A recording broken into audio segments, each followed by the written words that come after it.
you can just stand by for a few more moments. All the players are here, just so their patience is greatly appreciated. Susan, did you hear that?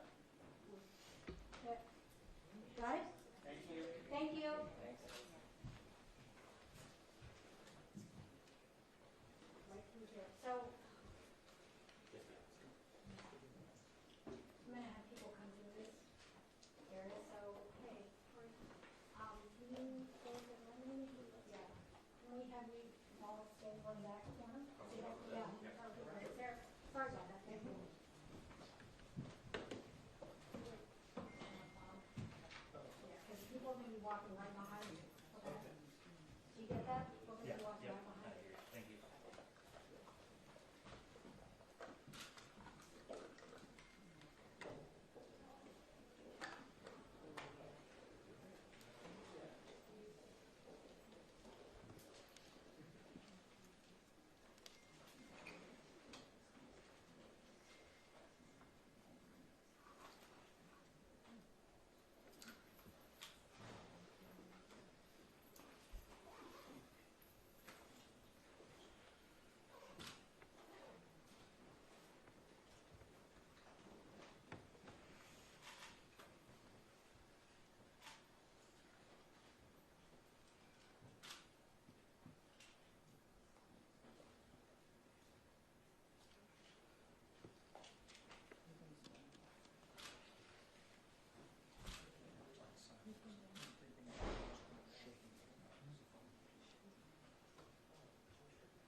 situation, and that's certainly been the case all morning. You mentioned the fact that most of the people are staying at home, staying in our place, shelter in place, on our drive here from Lewiston. We go over there where that car was found. It belongs to Robert Card. The car was gone. There was some yellow crumbs and tape up there, but the seems of the search for the person of interest, as I was referring to, has moved on from at least that point. One thing I should mention too, there are a number of out-of-state agencies that are assisting Maine police in their search for this person of interest. We did notice several New Hampshire state police vehicles that came down the road there, so they are very active in the search. And of course, talked about New Hampshire state police also lending a helicopter to the search. John and Catherine, that's the situation. And again, anyone who has governor and other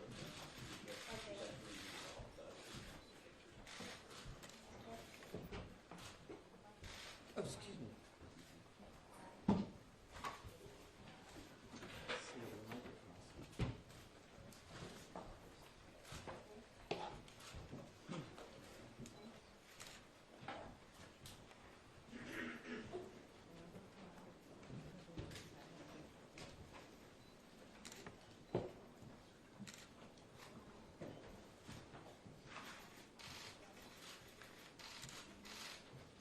William? Thank you for being here. As you may notice, my voice is a little hoarse after working through the night.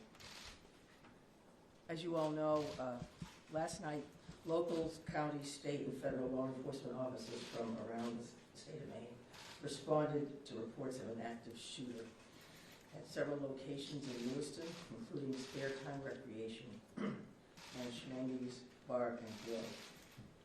These law enforcement officers, in the face of danger, responded swiftly, selflessly, and with great bravery. Bravery that they continue to demonstrate today as they search tirelessly for a person of interest in connection with last night's events. On behalf of all Maine people, I express my deep gratitude for your response and for your continued service. I also do so for Maine's hospitals and other medical emergency responders. I'm profoundly saddened to stand before you today to report that 18 people lost their lives and 13 people injured in last night's attacks. In memory of those we lost and in honor of those who were injured, President Biden and I have ordered all U.S. flags and state of Maine flags to be lowered to half-staff immediately for the next 5 days. Maine State Police have issued a shelter-in-place order for Lewiston, Lisbon, and Bowdoin as the manhunt for that person of interest, Robert Card of Bowdoin, continues. I will let law enforcement speak to the ongoing manhunt and to their investigation, but Mr. Card is considered armed and dangerous, and police advise that Maine people should not approach him under any circumstances. I continue to strongly urge Maine people to follow the direction of state and local law enforcement amid this ever-changing situation. Please, if you see anything suspicious, please call 911. There are still many things we don't yet know about these attacks, but the full weight of my administration is behind law enforcement's efforts to capture the person of interest, Robert Card, to hold whoever is responsible for this atrocity accountable under the full force of state and federal law, and to seek full justice for the victims and their families. We cannot and we will not rest in this endeavor. My administration is coordinating closely with local, regional, and federal officials to respond to this shooting. I have spoken twice with President Biden. I've spoken with Vice President Harris, Secretary of Homeland Security in my office, and Secretary of Health and Human Services, Sarah, all of whom have called me last night to express the Biden administration's full and unwavering support and to offer any and all help that we, the people of Maine, might require. The governors of our neighboring New England states and of other states have contacted me to offer aid, and I am sincerely grateful for their friendship and support. We've been in touch with every member of the Maine congressional delegation, all of whom have offered their full support, for which I am also grateful. I also spoke with Mayor Carl Chalene and Auburn Mayor Jason Levesque last night to reiterate that we are standing by them and that we are ready to provide any help people in these communities need and to deploy all available state resources, including grief counselors and other mental health services. We need to help our communities heal. If you or a person you love needs someone to talk to during this difficult time, please call or text 988 for free and confidential counseling. 988. Look, Lewiston is a special place. It's a close-knit community with a long history of hard work, of persistence, of faith, of opening its big heart to people everywhere. Lewiston is where I worked for years. It's where I met and married my husband and where our girls went to school. I love this place just as I love our whole state with my entire heart. I'm so deeply saddened, as is every one of the 1.3 million people of this beautiful state. This city did not deserve this terrible assault on its citizens, on its peace of mind, on its sense of security. No city does, no state, no people. No words can truly or fully measure the grief of many people today. Our small state of just 1.3 million people has long been known as one of the safest states in the nation. This attack strikes at the very heart of who we are and the values we hold dear for this precious place we call home. All Maine people are sharing in the sorrow of the families who lost loved ones last night. Loved ones, normal people who were killed or injured while unwinding from a day of work or while spending time with their family and friends, socializing. So on behalf of the 1.3 million people of the whole state of Maine, I hold these families and this city in my heart today. I know that the people of Lewiston are enduring immeasurable pain. I wish I could take that pain off your hearts, off your shoulders, but I promise you this, we will all help you carry that grief. I ask many people to join me in offering our comfort to the families and friends who have lost someone, and in offering our prayers for swift recovery for those who are healing in Maine's hospitals today. This is a dark day for Maine. I know it's hard for us to think about healing when our hearts are broken. But I want every person in Maine to know that we will heal together. We are strong, we are resilient, we are a very caring people. In the days and weeks ahead, we will need to lean on those qualities more than ever before. As we move forward, struggling as we may, let us wrap our arms around one another, offer comfort and solace and love. I know the Maine State Police will continue to release information to the public as we confirm it, and information about any steps that the public might take to support the people of Lewiston at this time. May God bless the people of Lewiston and bless the memories of those we have lost. Thank you. I'm going to turn it over to Commissioner Sasha. Thank you very much, Governor. We certainly appreciate your support. The City of Lewiston does, the state of Maine, and certainly our first responders. We feel that love every day, and thank you very much for that. I would also say that we want to say thank you to a really large number of other elected officials across our state, whether that's the federal delegation, local elected officials, and many others that are part of organizations or law enforcement agencies that truly wanted to join us today at this particular press event and wanted to speak on behalf of their communities.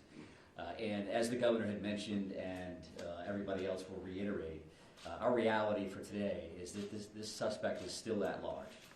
And we want to provide community support for the victims, for the families, and the communities across the state. But we also have an incredibly strong, laser-like focus on bringing this suspect into custody and ultimately to justice.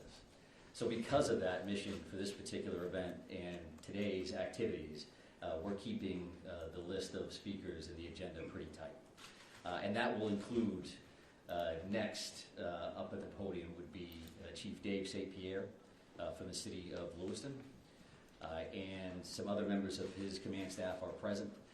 What I will say to the City of Lewiston, and you know this because you feel it every day, but you're lucky to have a chief like Chief St. Pierre and his entire law enforcement agency. From every level, those officers put their heart and their soul on the line on behalf of their community last night and into today. And they're doing it for the right reasons. They do it because they care. So the City of Lewiston and truly our co-responder family across the state of Maine is lucky to have Dave and his team in the mix with us. And we're also going to hear from Colonel William Ross from the Maine State Police. And Bill will highlight some of the timeline things that you're probably concerned about and certainly interested in from a story perspective. So the Colonel will come up and speak to that. And we'll also have Jody Cohen. And Jody is the special agent in charge for the FBI out of the Boston field office.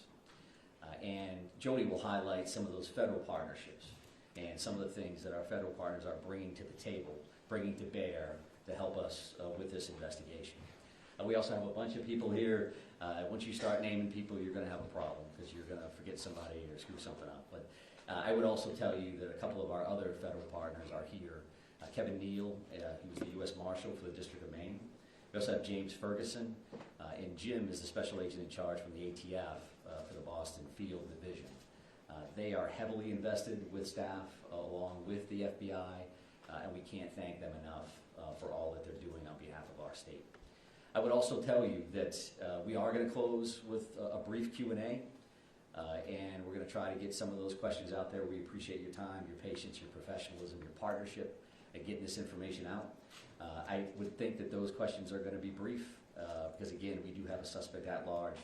And while you can help us with that, we also need to get back to our teams to push forward on that. So with that in mind, I will be back up to the podium to kind of steer that a little bit. But for starters, I would like Chief St. Pierre to join us. Thank you. Thank you, Director Sawchuk, and welcome media partners, and thank you, Governor Mills, for those kind words. I'm going to keep this short.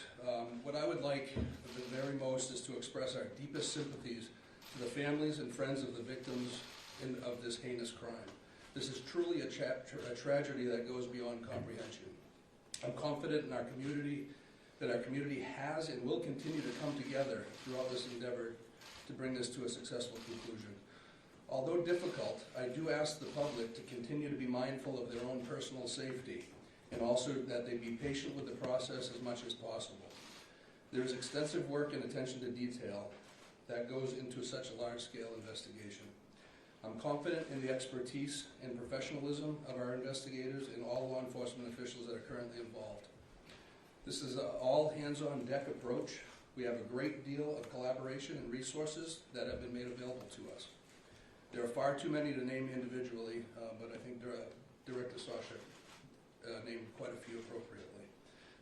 There are far too many, as I've stated, but they are all appreciated more than you know. I want to thank all of our brave men and women of the Lewiston Police Department, Fire Department staff, medical personnel, first responders of any kind that came from far and wide and have come together and continue to work tirelessly in bringing the situation to an end. We hope to locate and hold the person accountable. I think you'll hear next from the state police, who is taking the lead in this investigation. Although that we are working hand in hand with them, I think Colonel Ross will be able to fill you in on a little bit more.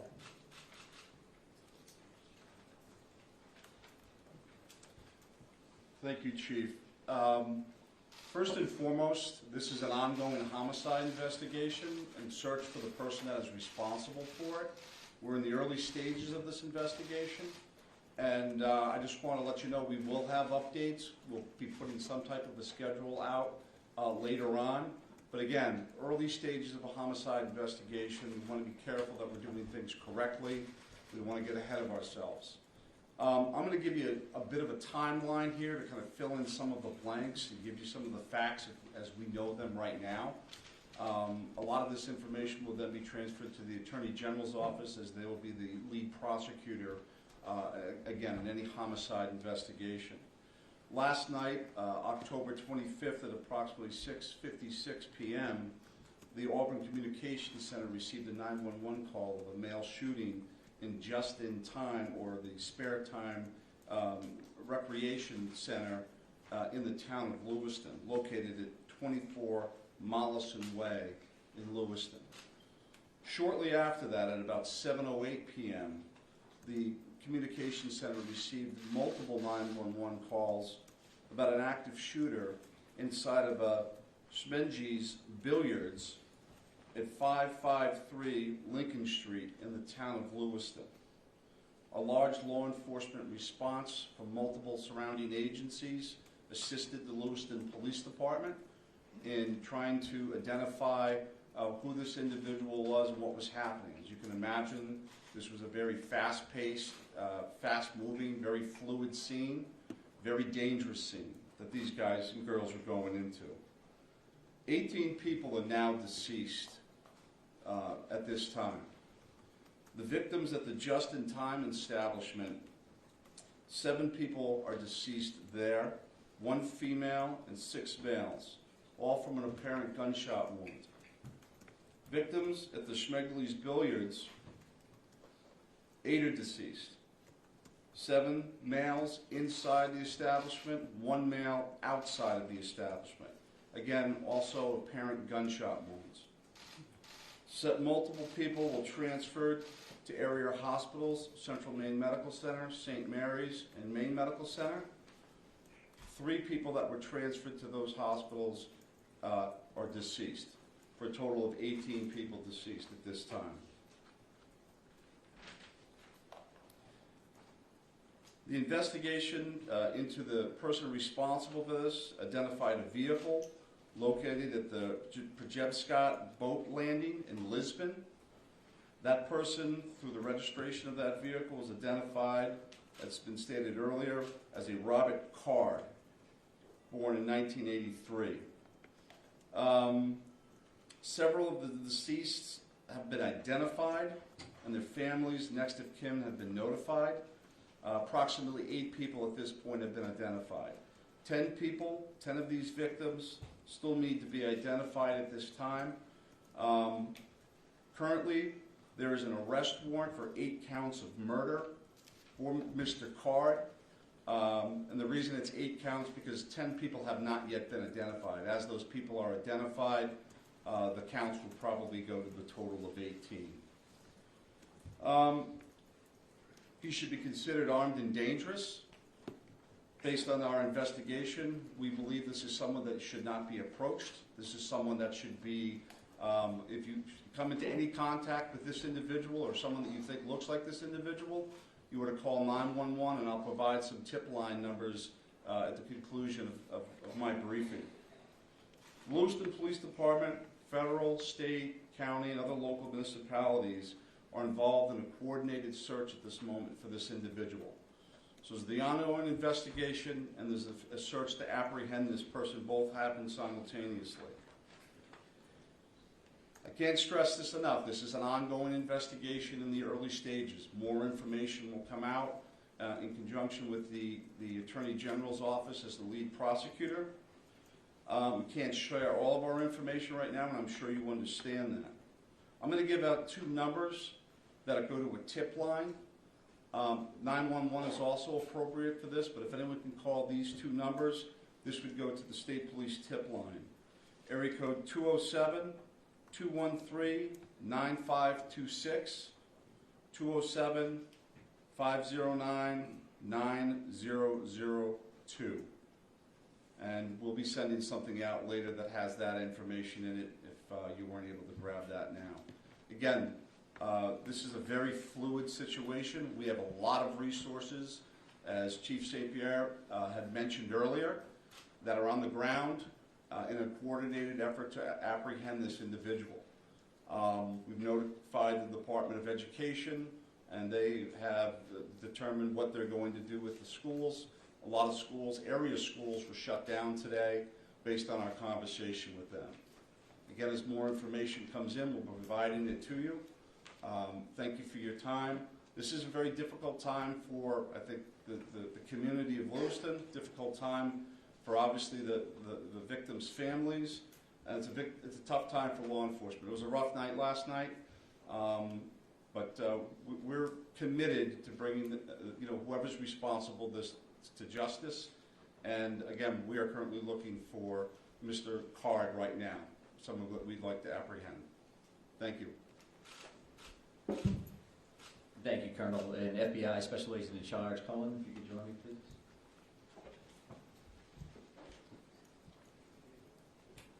Thank you. My name is Joey Cohen. I'm the Special Agent in Charge of FBI Boston Division, which covers the state of Maine. Our hearts go out to everyone who was impacted as a result of the senseless violence. The FBI is working hand in hand with our law enforcement partners. Our evidence response team is here processing these very extensive scenes. We are providing investigative and tactical support, as well as our victim specialists are working with those affected by this tragedy. As this very active investigations continues to unfold, we're asking the public to stay vigilant and come forward with any information that you might have that you feel is helpful to our investigators. My pledge is that the FBI will carry out this investigative case with rigor. We will work day and night alongside our law enforcement partners to get the answers to the questions this community deserves. We thank the public for your continued cooperation and patience as we continue to work this very active investigation. Thank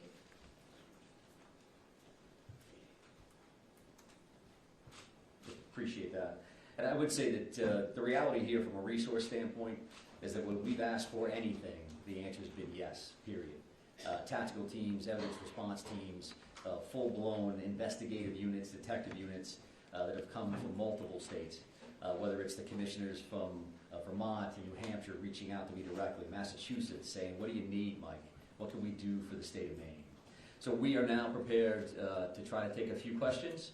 And keep in mind, again, that we may not be able to answer as in-depth as you would like, and we don't plan on taking a great deal of questions. I think follow-up press events will allow for that. Sir?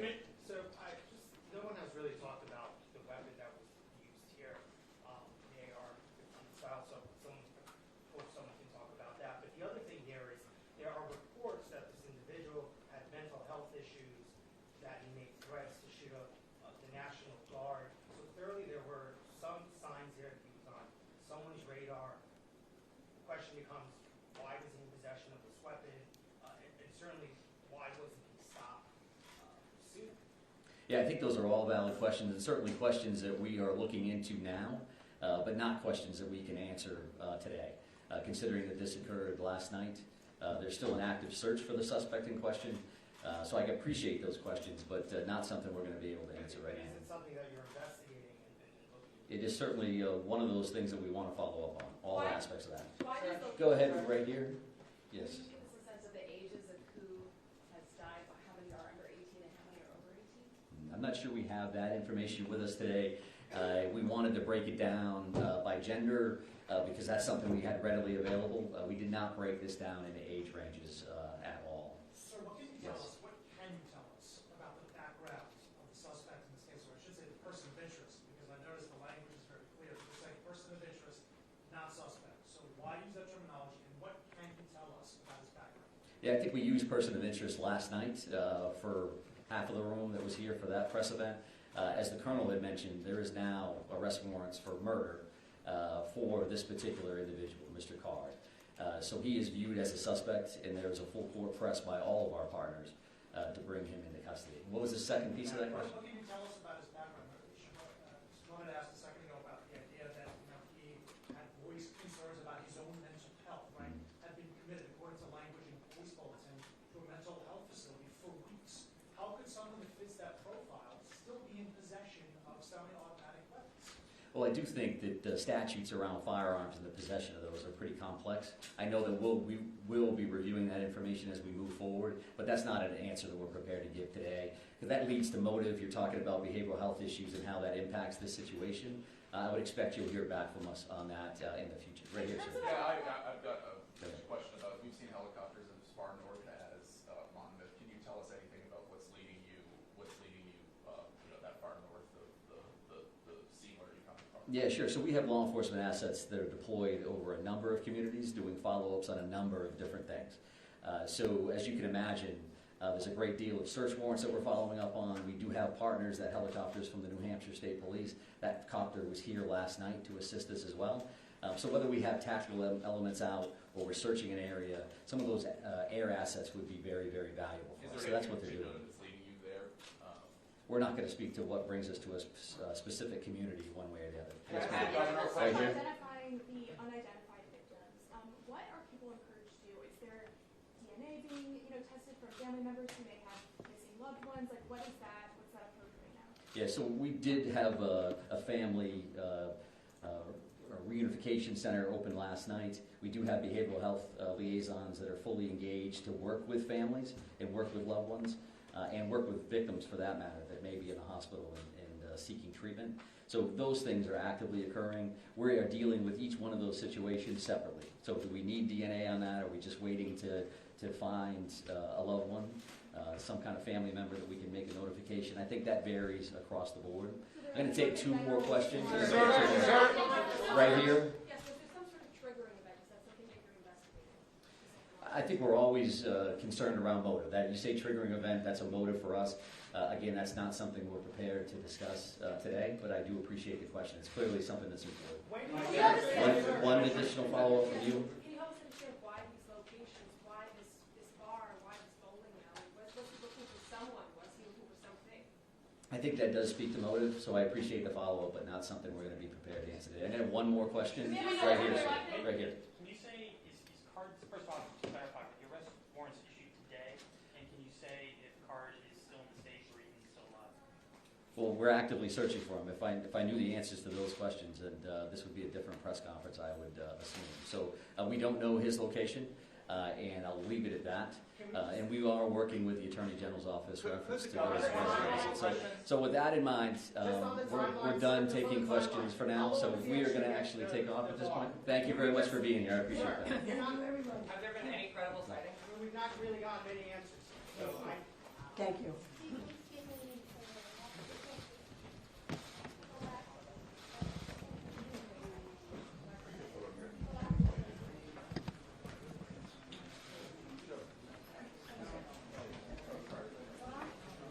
Thank you.